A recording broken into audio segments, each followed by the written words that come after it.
So ayun mga koys, welcome back again sa ating YouTube channel. Napakatagal po natin hindi nakapag-upload. So 10 days. So ngayon sa ating tutorial mga koys, mag-adjust tayo ng valve clearance. Lalagyan natin siya ng 0.08 mm, which is yun yung standard natin na valve clearance. And then papakinggan natin yung tunog niya after natin na mag-adjust ng valve clearance. So papakita ko sa inyo yung pag-iiba ng tunog niya. So ito na hindi pa nabubuhay yung motor, napakalamig pa. So kailangan syempre malamig yung makina kapag mag-adjust tayo ng valve clearance.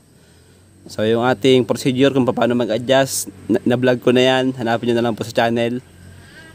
And then tingnan nyo yung unang buhay habang umiinit at kapag sobrang init na. So bago tayo magsimula, syempre huwag nyo kalimutan mag-subscribe and then i-hit nyo ang notification bell para like kayong updated sa ating mga video kagaya nito.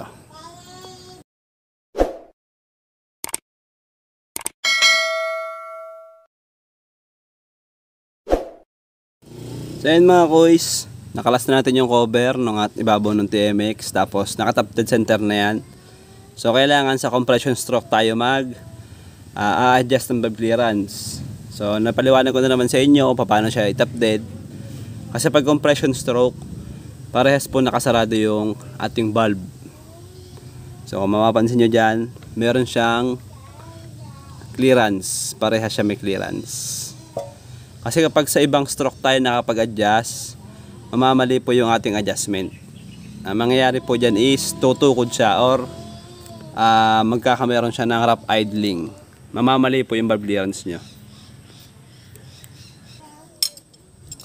So yun mga koy, sa pag-adjust ng valve clearance, so kailangan nyo ng 10 mm na box range, pillar gauge, tapos pang kontra. So maglalagay tayo ng 0.08 mm. So 0.08 po siya, hindi po siya 0.08. Masyadong malaki yung 0.08. Yung 0.8 po pala. 0.08. So yan. Okay. Lagay tayo ng 0.08. So luluwagan nyo lang to mga koys. Yan, luwag lang. Tapos pasok natin yung pillar gauge. Tapos pihitin nyo to ng hanggang sa sumagad lang. Huwag nyo lang siyang masyadong kakapihitin ng todo. Sakto-sakto lang yung pihit natin. Hanggang sa mapil nyo lang yung resistance. Ayan o. Konting-konting resistance lang. Tapos higpitan nyo na yung nut. And then kailangan kontrahin nyo yung screw. So 10 mm. Tapos pang kontra. Para hindi siya sumama kapag pinipihit natin ng pahigpit. Kasi pag hindi nyo na kontra ng ayos yan, tutukod yung valve clearance natin. Maiipit masyado yung pillar gauge. Yun, nahulog na. So 0.08, double check natin. Yan. Ganyan lang. And then ganoon din sa kabila. Sa intake valve natin, ganoon din yung lalagay natin. 0.08 lang din.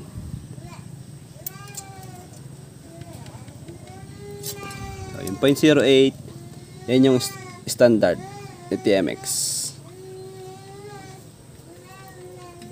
Okay. Ingay ng aking baby. So itong intake valve, adjust natin ng konti. Okay.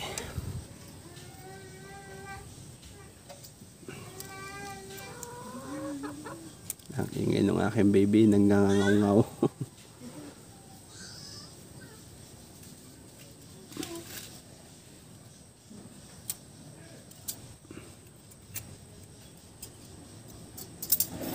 .08 lamang ang ating adjustment.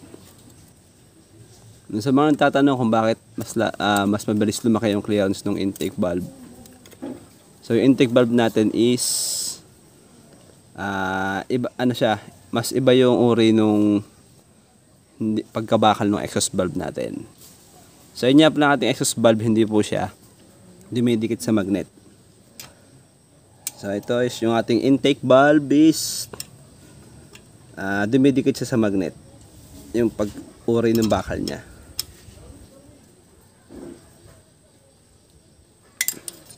Kaya hindi siya basta-basta pangkaraniwang bakal yung exhaust. Kasi siya, prone siya dun sa init.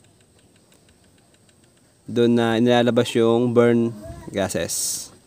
So yan, adjust tayo ng valve clearance 0.08 tapos papanda rin natin. A few moments later. Okay mga koys, takpan na natin yung ating engine. Bolt natin lahat ng mga cover sa timing hole cap. So ngayon naman papanda rin natin. So tingnan nyo yung tunog, obserbahan nyo. Comment down kayo kung ano yung mapapansin nyo.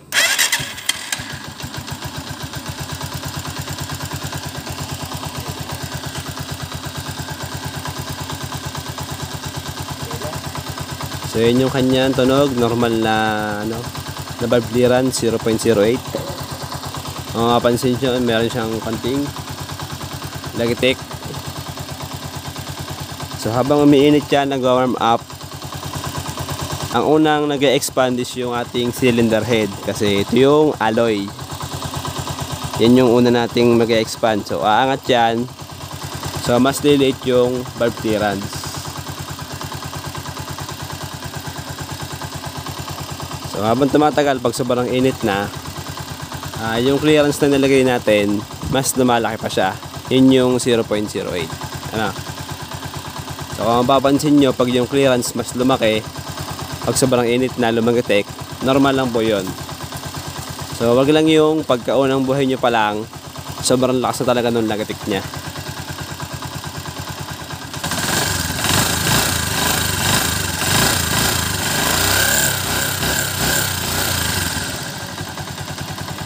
So hintayin natin uminit.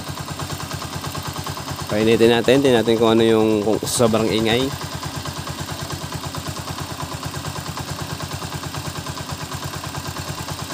Pag sobrang laki naman yung clearance, unang buhay nyo pa lang, sobrang lakas na nung ingay niya, nung lagatik niyan.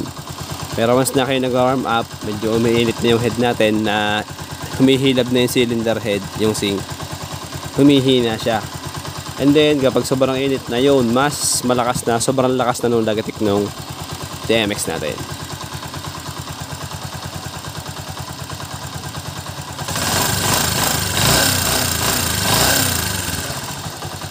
Ayan, medyo umiinit na siya.